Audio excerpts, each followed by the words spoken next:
Well, hello there. We're back, and we're here to have a good time killing some bosses, yeah? The first one up today is the Ulcerated Tree Spirit underneath Stormveil Castle. There he is. It's kind of a weird drop-down path that you have to take to get here. Also, apparently he's not actually a boss, right? Like, he doesn't have a boss health bar. Surprising. So we absolutely destroy him with Flame of Frenzy, as you can see. It does really well against anything with a large hitbox, and he is like the definition of a large hitbox, right? So we don't get to see a whole lot of the fight because I just wreck him.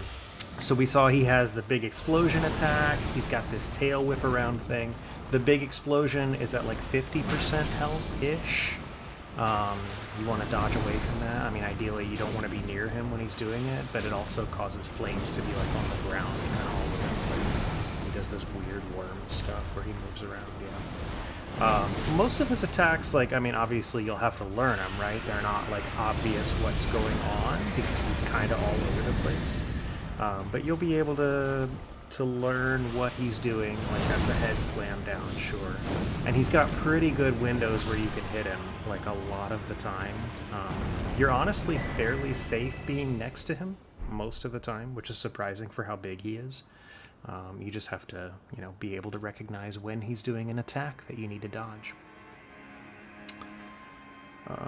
Oh, we also didn't see it here, but one very dangerous thing is he can do a, he backs away from you or something. I don't remember how he leads into it, but then he dives at you with his mouth, right? To do a mouth grab. I don't think I got any footage of it. That's disappointing. It's a really cool attack. Maybe he'll get you with it and you'll get to see it. Anyway, he's dead. Alright, and next, last but not least, there's only two things. He's the biggest thing today. It's Godrick the Grafted. Yeah, he's the star of the show today. So we'll start by saying that this is similar to what we had with the Leonine Misbegotten, and this will be more and more of a theme as we continue to go on, right? Which is that at this point, when I'm fighting this guy, I hadn't ever really, seriously learned the fight. I don't know how many times I've done it, you know, but I've never really had to legitimately learn what he does, because I would use magic or summons or a shield or whatever, right? So this is my first time learning his attacks and learning what to dodge and where to go and things like that. Which is fun. I had fun with it. It's a good thing to do, and it's a shame that I didn't start to do it until a year after the game is out. Anyway, all right, let's get into what he does, right? So the first thing that I'm looking at is he does a tornado, you know, he does a spin tornado thing, and then he can either shoot a couple of wind projectiles at you, a 1 and then a 2, right? They go kind of like a medium speed, so they're a little bit hard to judge when exactly they're going to hit you. Or he goes into a roll, and then he rolls around, and then at the end of the roll he can either again do his 2 projectiles if he wants to, or he jumps up in the air for a big slam down on top of you. And the slam down is a good punish window. You just roll into him as he's landing. You get a good 2-3 hits, whatever it is. What he decides to do, whether he decides to do the projectiles or the roll, and then whether he decides to do the projectiles or the jump slam, in both cases it mostly depends on your distance from him, right? So if you're super close to him, he'll probably do the roll, and then if you're super close to him, he'll probably do the jump slam. And I say super close, it's like quote-unquote super close, right? Don't actually be super close, or he'll just hit you with a tornado. But, you know, if you're a close to medium distance, whereas if you're just long range when he does that, he will always do the wind projectiles. That's it. And those are not very helpful. A, we can't punish them, and B, again, just with the timing, the speed, the way they move, they're a little bit harder to dodge than a normal attack. So we want the jump slam. Next, we're a little bit scared of this one. He does his axe, he grabs it with 2 hands, he puts it up in front of him, and then he's going to go into a 5-swing combo. Okay, and you will notice me moving back as soon as I recognize that every single time. And the reason for that is because those first 3 swings that he's going to do in that combo, you don't want to be near him at all, right? The first 3 swings are, you're not going to punish him. They're huge AoE. Like there's nothing good there for you at all. You just want to be away from him. So what he does is he does a quick 1-2, and then a little bit of a pause, and then a 3 is like a big swipe up. And then there's kind of a pause, and then he does an extremely fast 4 slam down right in front of him. And then a pause, and then a really big 5 slam down right in front of him. So that 4-5 is what we're looking for.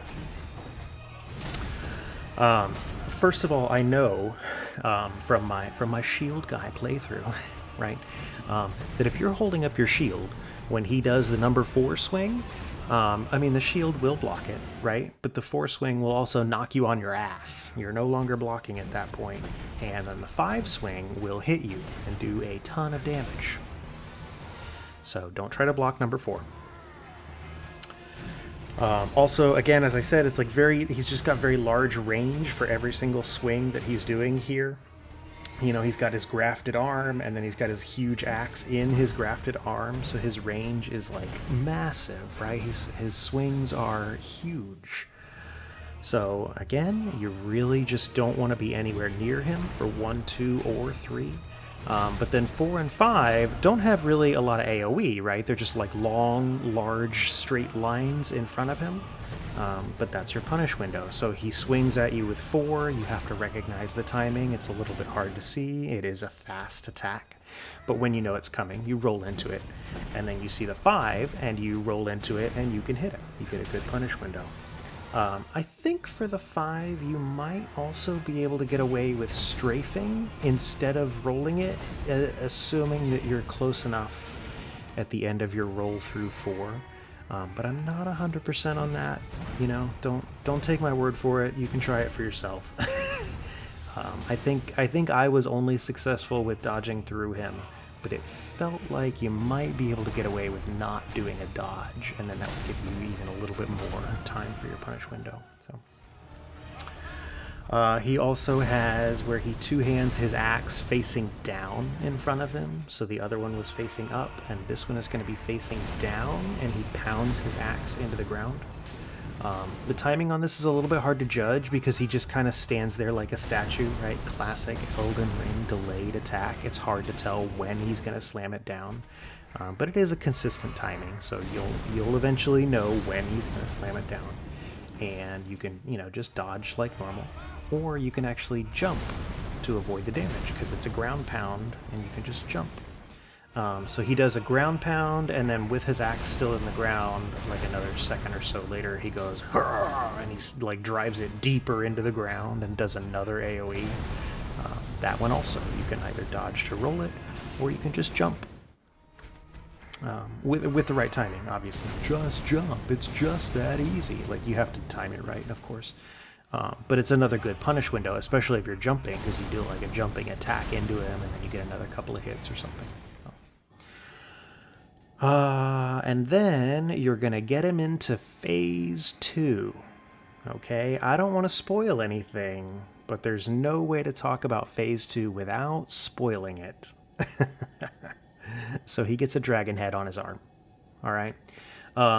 First of all, before I get into phase 2, I'm going to tell you there's a couple of things that I'm referencing here that come from our part 5 of this run that we have right now. We fought the flying dragon Agheel.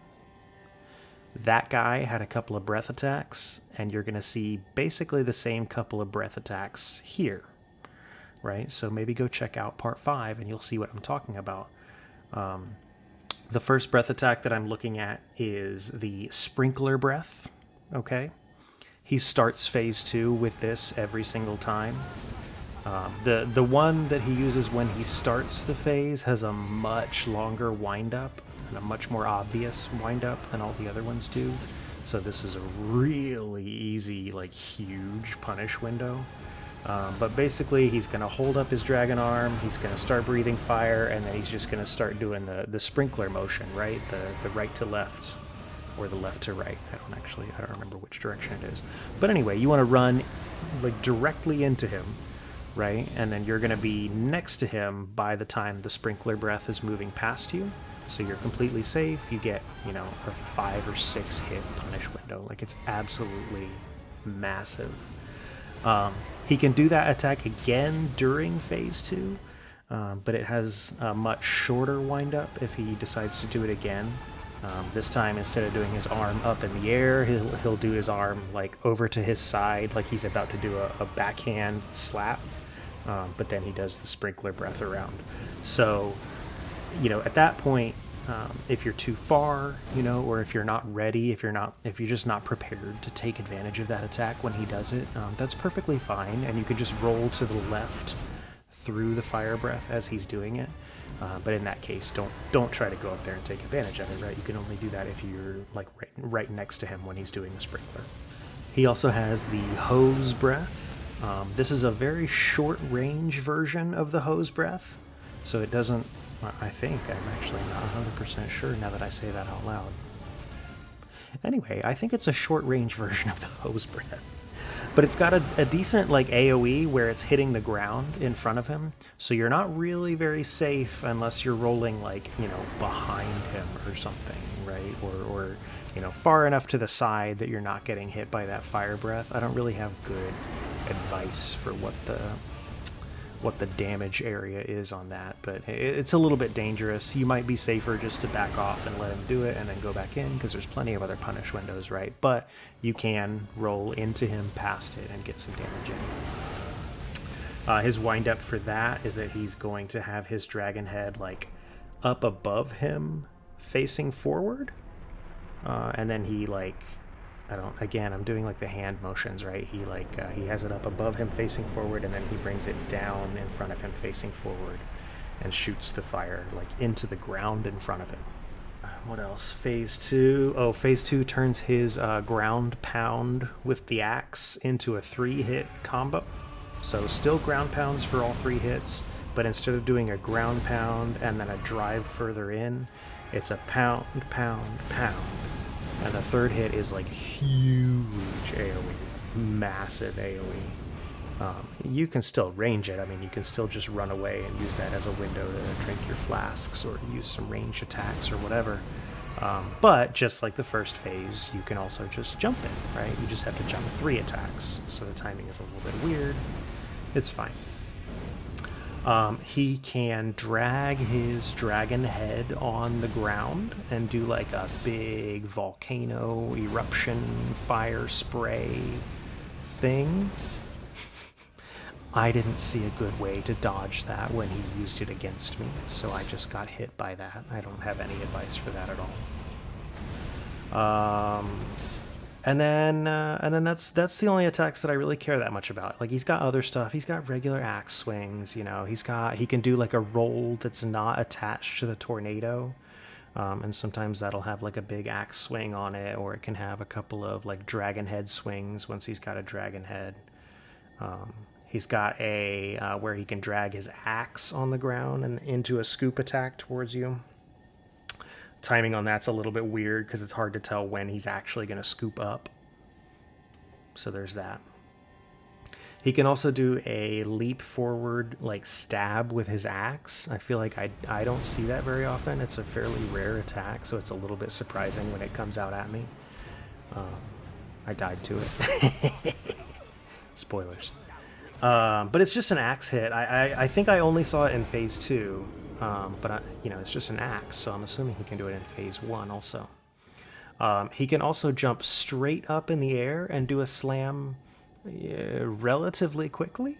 That one also is a very rare attack. You're not going to see that very often. Phase 2 also adds a dragon head swipe follow up to one of his regular axe swings attacks. You'll know it when you see it, right? But he can swipe with his dragon head instead of with his little little weird grafted arm.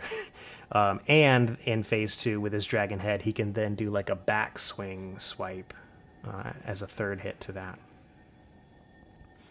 Phase 2 also adds fire to his tornado stuff that he can do. I don't actually know if it changes the damage at all. I mean, I'm assuming it changes the damage type to fire. I don't know if it changes how much damage it does. But it doesn't add any new mechanics or anything like that. It just adds fire to it. He also has an attack where he can try to grab you with his little dragon head hand. And that's about it. That's what he does, right? It ended up being nothing too crazy after we, learned all the attacks and learned what to do. So we're going to get into the actual fight, and I will see you on the other side.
Will return together. To our home, Sorry, Godrick. What a pathetic excuse for a lord he was, huh? Craven to the bone. No, he was a good fight. It was a lot of fun. I learned a lot of stuff.